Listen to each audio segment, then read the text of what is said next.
আসসালামু আলাইকুম সবাইকে। ইতিমধ্যে কয়েকটা বিষয় অ্যারাইজ হয়েছে সোশ্যাল মিডিয়াতে যে সকল শ্রেণী পেশার মানুষ হচ্ছে টিএসসিতে ত্রাণ সহায়তা করেছে। এখন এই ত্রাণের টাকা কেন ব্যাংকে রাখা হয়েছে, মানে এটাও একটা বার্নিং কোয়েশ্চেন বর্তমানে সোশ্যাল মিডিয়াতে শুধু বাজওয়ার্ড। টিএসসির টাকা কেন, ত্রাণের টাকা কেন ব্যাংকে? এখন দেখেন, আমরা যখন ত্রাণ সংগ্রহ করি এবং ত্রাণের কিন্তু প্রত্যেক দিনের হিসাব কিন্তু উপস্থাপন করা হয়েছে যে প্রত্যেক দিন আজকে কয় টাকা উঠেছে, তারপর দিন কয় টাকা উঠেছে এবং সর্বশেষ দিন কয় টাকা উঠেছে, প্রত্যেক দিনের হিসাবটি কিন্তু প্রত্যেক দিন প্রকাশ করা হয়েছে। দ্বিতীয়ত যে বিষয়টি সেটি হচ্ছে যে আমরা মানে দুর্যোগের তিনটা স্তর থাকে। একটা হচ্ছে দুর্যোগ পূর্ববর্তী স্তর, দুর্যোগকালীন এবং দুর্যোগ পরবর্তী। এখন দুর্যোগ পরবর্তী স্তরটি হচ্ছে সবচেয়ে বেশি ব্যয়বহুল, যেটিকে আমরা বলি পুনর্বাসন পর্যায়। এখন এই পুনর্বাসন পর্যায়টি যেহেতু সবচেয়ে ব্যয়বহুল, সুতরাং আমরা সিদ্ধান্ত নিয়েছি এবং আমরা দেখেছি আর অন্যান্য যেই যারা হচ্ছে সহায়তা করছে, বিশেষ করে আসুন্না ফাউন্ডেশনকেও আমরা দেখেছি যে তাদের ত্রাণের অধিকাংশ একটি অর্থ তারা রেখে দিয়েছে পুনর্বাসনের জন্য। এখন আমাদের কাছে বর্তমানে 9 কোটি টাকার বেশি আমাদের কাছে রয়েছে। এখন আমরা এটি সিদ্ধান্ত নিয়েছি যে এই টাকাটি যে বন্যা কবলিত যে এলাকা সেখানে যে পুনর্বাসন স্তরে আমরা হচ্ছে ব্যয় করব। এখন আমরা যদি ইন্ডিভিজুয়ালি সেই টাকাটি আমরা রাখি নিজেদের কাছে, কার কাছে রাখবো? এটা লাইবিলিটি কে নিবে? ব্যক্তি পর্যায় থেকে লাইবিলিটি নেওয়া খুবই ডিফিকাল্ট। সেই জন্য আমরা সমন্বিতভাবে ঢাকা বিশ্ববিদ্যালয়ের একজন শিক্ষক এবং 2 জন শিক্ষার্থীর সমন্বিত ব্যাংক অ্যাকাউন্টের মাধ্যমে সেই টাকাটিকে আমরা ব্যাংকে গচ্ছিত রেখেছি, যাতে করে আমরা অডিট করার মধ্য দিয়ে টাকাটি হচ্ছে আমরা যারা দুর্যোগ ব্যবস্থাপনা মন্ত্রণালয় বা যারা সংশ্লিষ্ট কর্তৃপক্ষ তাদের কাছে পৌঁছে দিতে পারি এবং সেটার জন্য প্রপার ডিস্ট্রিবিউশন হয়। যেহেতু আমাদের ওই পরিমাণ লজিস্টিক সাপোর্ট যে আমরা ইন্ডিভিজুয়ালি অ্যাপ্রোচ করতে পারবো সেটি যেহেতু আমাদের পক্ষে সম্ভব নয়, সেজন্য আমরা হচ্ছে আপাতত ব্যাংকে রেখেছি। এখন এই জায়গায় 2টা ভ্যালিড কোয়েশ্চেন আছে যে এটা আগে কেন জানানো হয় নাই যে আমরা টাকাটা ব্যাংকে রাখবো, আগে কেন জানানো হয় নাই সেটা পুনর্বাসনের জন্য আমরা রাখবো। এখন যেহেতু এই বন্যাটা তো আগে বলে আসে নাই আমাদের কাছে বন্যা আগে বলে আসে নাই, ত্রাণের বিষয়গুলো প্রত্যেকটা সিদ্ধান্ত এই যেগুলো প্রিমেডিটেটেড, বিষয়টা কিন্তু এমন না। প্রিমেডিটেটেড ডিসিশন যেটা হয় সেটা হচ্ছে যে পূর্ব প্রস্তুতি থাকে। এখন আমরা দুর্যোগকালীন, আমরা ত্রাণ সংগ্রহকালীন সময় আমরা অ্যাসেস করেছি যে এবং যারা বিশেষজ্ঞ তাদের সাথে কথা বলেছি যে পুনর্বাসন পর্যায়টাই ব্যয়বহুল, সুতরাং ওই সময়ের জন্য তোমরা টাকাটা রাখো এবং টাকাটা সবচেয়ে সেফ অ্যান্ড সিকিউর। কারণ ব্যক্তি পর্যায়ে যদি টাকাটা রাখি তখন আবার আপনারা এই প্রশ্ন করতেন এই টাকা ব্যক্তি পর্যায়ে কেন, বান্ধবীর অ্যাকাউন্টে কেন, এটা কেন সেটা কেন? তার চেয়ে ভালো সবচেয়ে সিকিউর আমরা ব্যাংকে রেখেছি।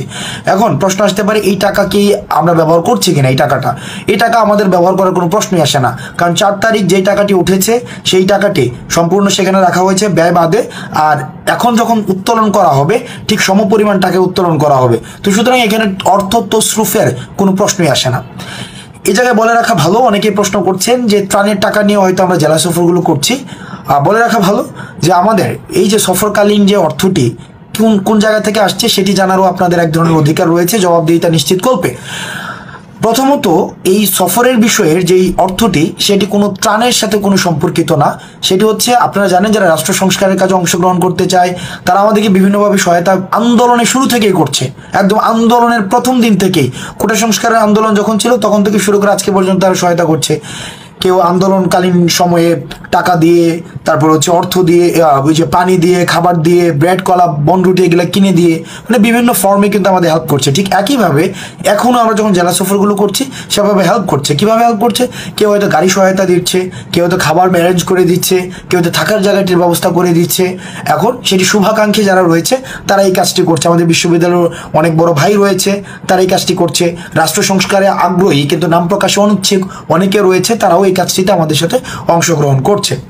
সর্বশেষে এখন আমাদের বিষয়ে কিছু এলিগেশনস আপনারা দিচ্ছেন বা অভিযোগ করছেন, বিশেষ করে কমেন্টে অনেকে নাম না জানা, যাদের আসলে ব্যক্তিগতভাবে ফেসবুক আইডিগুলো লক করা এবং হচ্ছে দেখা যাচ্ছে যে তারা একটা পার্টিকুলার রাজনৈতিক সাবস্ক্রিপশন নিয়ে তারা হচ্ছে চলাফেরা করছে।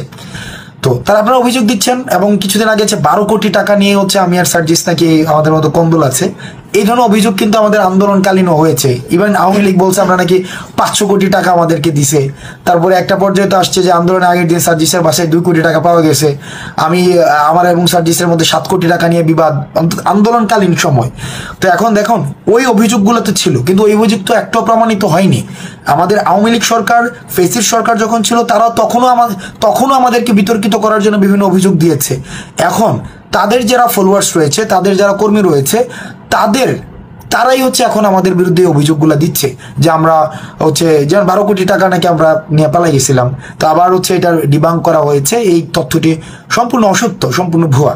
তো আপনারা যারা অভিযোগ দিচ্ছেন, আমরা আপনাদেরকে চ্যালেঞ্জ দিচ্ছি, ওপেন প্ল্যাটফর্মে চ্যালেঞ্জ দিচ্ছি, যদি 1 টাকার কোনো ধরনের আপনারা আমাদেরকে মোরালি 1 টাকা কোনো ধরনের আমরা খেয়েছি, 1 টাকা আমরা কারো কাছে চেয়েছি, কোনো চেষ্টা তদবির এগুলো করেছি এবং সেখানে আমরা টাকা খেয়েছি, 1 টাকা, আমি কিন্তু বলছি কোনো 1 টাকার কোনো ধরনের যদি আমাদের সংশ্লিষ্টতা দেখাতে পারেন, দেশের বিদ্যমান যে আইন রয়েছে সেই আইনে আমাদের যে ধরনের শাস্তি রয়েছে আমরা সেই ধরনের শাস্তি মাথা পেতে নেব। বৈষম্যবিরোধী ছাত্র আন্দোলনের আপনার যদি প্রপার এলিগেশনস থাকে, ডকুমেন্টস থাকে, এভিডেন্স বেসড এলিগেশনস থাকে, সেক্ষেত্রে আইনশৃঙ্খলা রক্ষাকারী বাহিনী যারা রয়েছে তাদেরকে আপনারা বলবেন।